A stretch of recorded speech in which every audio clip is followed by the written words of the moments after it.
നമസ്കാരം.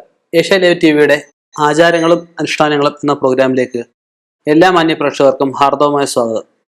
ഇന്ന് നമ്മളിവിടെ പറയാൻ പോകുന്ന വിഷയം പരസ്പരം പിണങ്ങി പിരിഞ്ഞവർ ഒന്നിക്കാനുള്ള കുറച്ച് മാർഗങ്ങളെക്കുറിച്ച് അല്ലെ മാർഗനിർദ്ദേശങ്ങളെക്കുറിച്ച്. അനാദികാലം മുതലേ ഈശ്വരന്മാരിൽ പോലും പരസ്പരം കലഹതകളും പരസ്പരം പ്രശ്നങ്ങളും ഉണ്ടായിരുന്നു. അതിനൊക്കെയുള്ള പ്രതിവിധികളും നമ്മുടെ സംഹിതകളിൽ പറഞ്ഞിട്ടുണ്ട്. പരസ്പരം രണ്ടുപേര് സ്ത്രീയോ പുരുഷനോ ആയിക്കോട്ടെ സ്നേഹത്തിയിരിക്കുക, വളരെ കാലം ഇവര് ഇപ്പോഴത്തെ ഭാഷയെ പറയണ ചങ്കും കരളുമായിട്ടിരിക്കുക. ആ അവസ്ഥയിൽ പെട്ടെന്നൊരു സുപ്രഭാതത്തിൽ ഒരു കുഴപ്പമില്ല, രണ്ടുപേരുടെയും ഭാഗത്തുനിന്ന് യാതൊരു പ്രശ്നവുമില്ല, ഒരു സുപ്രഭാതത്തിൽ ഇവര് പിണങ്ങി പിരിയുക. അനാവശ്യമായിട്ടുള്ള കലഹത. നമുക്ക് ഇങ്ങനെ പ്രശ്നങ്ങൾ ഉണ്ടാകുമ്പോൾ ചെയ്യാൻ പറ്റുന്ന കുറച്ച് പ്രതിവിധികളാണ് ഇവിടെ പറയുന്നത്. വെളുത്ത വസ്ത്രം ധരിച്ച് വെളുത്ത പുഷ്പത്താല്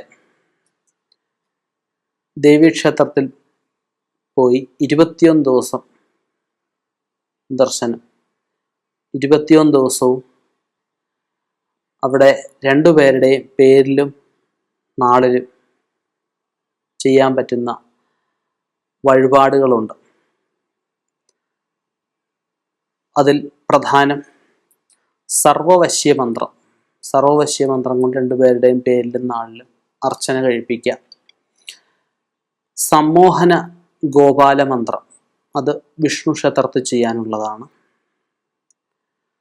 ഇനിയും ബാണേശി മന്ത്രം, അതും ദേവീക്ഷേത്രത്തിൽ ചെയ്യാനുള്ളതാണ്. പുഷ്പബാണ മന്ത്രം, അത് വിഷ്ണു ക്ഷേത്രത്തിൽ ചെയ്യാനുള്ളതാണ്. ഇവയെ കൊണ്ടൊക്കെ പുഷ്പാഞ്ജലികളെ രണ്ടുപേരുടെയും പേരിലും നാളിലും കഴിക്കുക.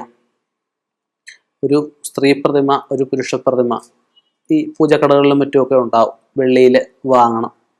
വാങ്ങി, അല്ലെങ്കിൽ രണ്ടും പുരുഷനാണ്, രണ്ടും പുരുഷ പ്രതിമ മതിയാവും.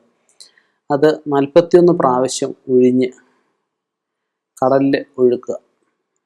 അതുപോലെ ഇവരുടെ രണ്ടുപേരും പിരിയാൻ ഇടയുണ്ടായ ഒരു കാര്യം കാണുമല്ലോ, ആ കാര്യം മനസ്സിലുദ്ദേശിച്ച് നന്ദിക്ക് എരുക്കുമാല 12 ദിവസം ചാർത്തുക. ആ കാരണം രണ്ടുപേരുടെയും മനസ്സിൽ നിന്നും മാഞ്ഞു പോകണം. പിന്നെ ചെയ്യാൻ പറ്റുന്ന കാര്യമാണ് കാമദേവ ഹോമം, അശ്വാരൂഢ ഹോമം, ഐകമത്യ ഹോമം, കാമേശി ഹോമം. ഇതൊക്കെ അതിബൃഹത്തായതും ക്ഷിപ്രഫലസിദ്ധി ലഭിക്കുന്നതുമായിട്ടുള്ള നമ്മുടെ ഋഷീശ്വരന്മാർ നമ്മുടെ വേദപുരാണങ്ങളിലും വേദഗ്രന്ഥങ്ങളിലും രചിച്ചിട്ടുള്ള മാന്ത്രിക ഹോമങ്ങളാണ്.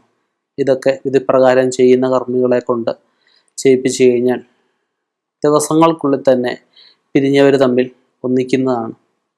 ഇനിയും ഞാൻ ഈ പറഞ്ഞ മന്ത്രങ്ങൾ സർവവശ്യം, സമ്മോഹനം, ബാണേശി, പുഷ്പബാണം, കാമദേവം, അശ്വാരൂഢം, ഐകമത്യം, കാമേശി, ഇങ്ങനെയുള്ള മന്ത്രങ്ങളെ കൊണ്ട് യന്ത്രങ്ങളും ധരിക്കുന്നത് വളരെ ശ്രേഷ്ഠമാണ്.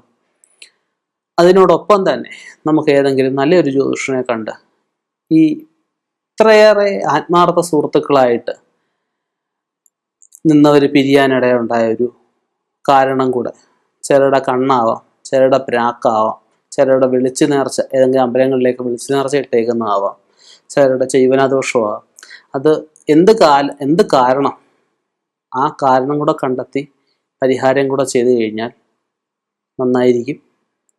ആ പരിഹാരം അല്ലെങ്കിൽ ആ ഒരു വിഷയം കിടക്കുമ്പോൾ, അതിന് പരിഹാരം ചെയ്യാതിരിക്കുമ്പോൾ നമ്മൾ ചെയ്യുന്നത് 100% ഫലപ്രാപ്തി എത്തിക്കോണം എന്നില്ല. അതുകൊണ്ടാണ് ആ വിഷയം കൂടെ കണ്ടെത്തണം എന്ന് ഞാൻ പറഞ്ഞത്.